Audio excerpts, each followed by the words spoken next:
दोस्तों, welcome to my channel केसब YouTube story. दोस्तों, आज हम आपसे शेयर करेंगे अपना व्यक्तित्व कैसा होना चाहिए। दोस्तों, हर व्यक्ति जन्म से ही अनूठा है। सभी में विशेष कुछ न कुछ ऐसा है जो हमें औरों से अलग करता है। यही विशेषता तय करती है कि हम कौन हैं, किस परिवार से बिलोंग करते हैं। तो दोस्तों, हमें अलग दिखने के लिए सबसे पहले हमें अपनी अंदरूनी बदलाव करना बहुत ज़रूरी है। हम आज आपसे कुछ पॉइंट शेयर करेंगे जिससे आपको अपने व्यक्तित्व को डेवलप करने में मदद मिलेगी। तो दोस्तों, वीडियो में आगे बढ़ने से पहले वीडियो को लाइक एंड चैनल को सब्सक्राइब जरूर कर दें। कभी निराश न होने वाला व्यक्ति ही जीवन में सफलता प्राप्त करता है, क्योंकि उसमें परिस्थितियों का सामना करने और दुखों से लड़ने की क्षमता होती है। इसमें कोई संदेह नहीं है कि जीवन बहुत कठोर है, किंतु इच्छा और आशा बड़ी से बड़ी बाधा को भी दूर कर देती है। ऐसा व्यक्ति अत्यंत प्रतिभाशाली ही नहीं होता, वरन बड़ी से बड़ी कठिनाइयों पर भी विजय पाकर ही दम लेता है। दुख का सामना करें। आप पर कोई दुख आ गया है, मुसीबत का कोई पहाड़ टूट पड़ा है, तो क्या वो आपके रोने से समाप्त हो जाएगा? आपके उदासीन होने या मुंह लटका लेने से क्या उसका समाधान हो जाएगा? ऐसा तो कदापि संभव नहीं है। फिर दुख के समय में प्रसन्न क्यों ना रहा जाए? वो व्यक्ति जो सदा प्रसन्न रहता है और बड़े से बड़े संकट में भी जिसके चेहरे की प्रसन्नता कम नहीं होती, वास्तव में वही सुखी और सफल है। उसे संकट की किसी भी घड़ी में इस बात का पूरा विश्वास होता है कि ये संकट क्षणिक है, कुछ ही समय में ये स्वयं ही चला जाएगा। इसलिए वो प्रसन्न मुख से, साहस व सूझबूझ से संकट का समय गुजार देता है। जो व्यक्ति आत्मविश्वास से युक्त व्यक्तित्व वाला होता है, वो इस सत्य को अच्छी तरह से जानता है कि मनुष्य का जीवन सदैव एक समान नहीं रहता, उसमें उतार चढ़ाव बराबर आते रहता है। प्रसन्न रहे। किसी भी कठिन परिस्थिति या दुख में प्रसन्न रहना आपका एक गुण होना चाहिए। इस गुण के कारण कभी किसी को इस बात का पता नहीं लग पाएगा कि आपकी वास्तविक दशा क्या है। इस प्रकार आपको सदा प्रसन्न देखकर लोग समझेंगे कि आप जैसा सुखी दूसरा नहीं है। आप अपना दुखी चेहरा दिखलाकर वास्तव में दूसरों के उपहास का माध्यम बनते हैं। जब आप इस बात को जानते हैं कि ये दुख आपको भोगना ही है, आपके अलावा कोई दूसरा इसका भागी नहीं बन सकता, तो फिर आप इसके लिए अपना चेहरा क्यों लटकाते हैं, क्यों रोनी सूरत बनाते हैं? जो दुख 2 दिन में कटने वाला होगा, वो आपकी इस हरकत से 4 दिन में कटेगा। इसलिए जो भी संकट आए, प्रतिकूल परिस्थितियां आए, अपना मन सदा प्रसन्न रखना चाहिए। अपनी ओर से किसी को भी इस बात का अनुभव ना होने दीजिए कि आप दुखी या मुसीबत में हैं। तब आप देखेंगे कि वो संकट बहुत जल्दी चला गया। आशावादी बने। जब आप संकट को महसूस करेंगे तो वो जमा रहेगा। जितना महसूस करेंगे उतना ही वो रहेगा। मजा तो तब है जब इस प्रकार की स्थिति आने पर और तेजी से 2 गुने परिश्रम से कार्य आरंभ कर दिया जाए।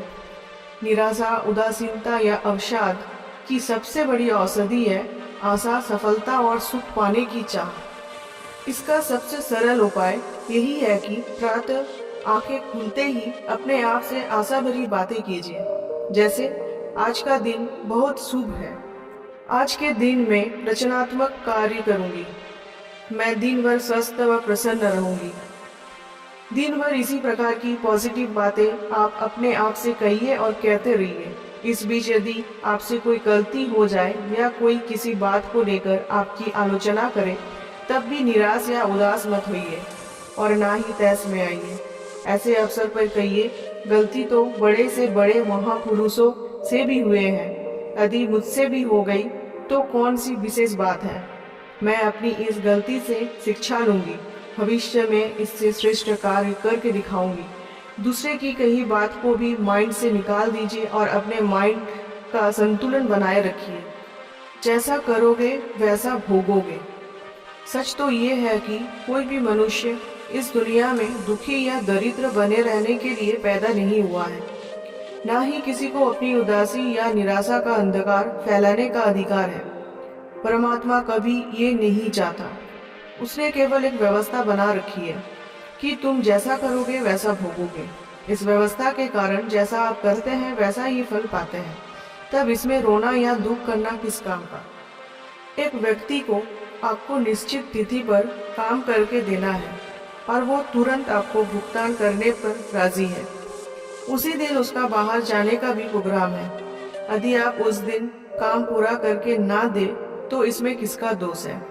भुगतान भी रुका और पार्टी भी हाथ से चली गई। अगर आप इसी बात से दुखी है तो इसमें दोष किसका है। इन परिस्थितियों में हाथ पर हाथ रखकर ना बैठे रहें, क्योंकि ऐसा करके आप जीवन की पराजय का स्वागत करेंगे। मत भूलिए, उदासीनता मनुष्य की सबसे बड़ी शत्रु है।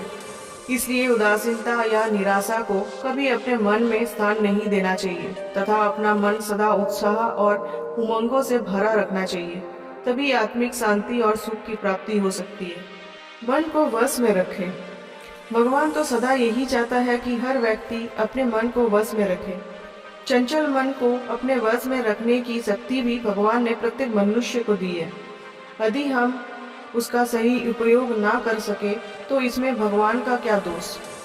भगवान रूठा है या भाग्य खराब हो गया है, इस प्रकार की बातें करके आप अपनी दुर्बलताओं पर पर्दा डालते हैं। आप इन बाधाओं के मूल में क्यों नहीं जाते, उनका कारण क्यों नहीं खोजते। क्या आपने मन को वश में कर रखा है? इस बात का उत्तर खुद ही खोजें। यदि आपने कोई गलती की है तो खुद को दोषी मानने से परहेज ना करें और तब लगन से और एक नए सिरे से काम को करें। फिर देखें कि वो काम कैसे नहीं बनता। दरअसल होता ये कि एक जरा सा झटके से ही हम अपने आपा खो बैठते हैं, तब अपना मानसिक संतुलन और साहस गंवा बैठते हैं। इसलिए अपने मन को हमेशा खुश रखिए। उदासीनता को पास में भटकने मत दीजिए। पूरे मनयोग से ही कार्य कीजिए। आधे अधूरे से किया गया काम कभी सफल नहीं होता। मन के समस्त विकारों पर अपना नियंत्रण रखें। जब तक आप अपना व्यवहार इस प्रकार का नहीं बनाएंगे तब तक आपका सफल होना, आगे बढ़ पाना असंभव है। असफलता में सफलता। परमात्मा ने सभी प्रकार के गुण और क्षमताएं प्रत्येक मनुष्य को प्रदान की है और उसे उसने किसी भी प्रकार से वंचित नहीं रखा है। ये बात अलग है कि आप उनको जान ना पाए। असफलता को सफलता में बदलना आपके हाथ में है। सफलता पाने वाला निराशा को कभी पास ही नहीं आने देता। आप उन वैज्ञानिकों के जीवन को देखेंगे जो एक से एक आश्चर्यजनक आविष्कार कर गए हैं। अपनी प्रयोगशाला में वे ना जाने कितनी बार असफल हुए होंगे, ना जाने कितनी बार वे जलाहटों से भरे होंगे और असफलता मिलने पर ना जाने कितनी बार उन्होंने अपना सिर पीटा होगा। पर क्या वे निराश होकर बैठ गए? क्या उन्होंने काम से हाथ खींच लिया? रेडियम का आविष्कार करने के लिए क्यूरी दंपत्ति को 300 से भी ज्यादा अधिक प्रयोग करने पड़े थे। हर वैज्ञानिक को कठोरतम परिश्रम करना पड़ा, तब कहीं जाकर वो अपने आविष्कार में सफल हुआ।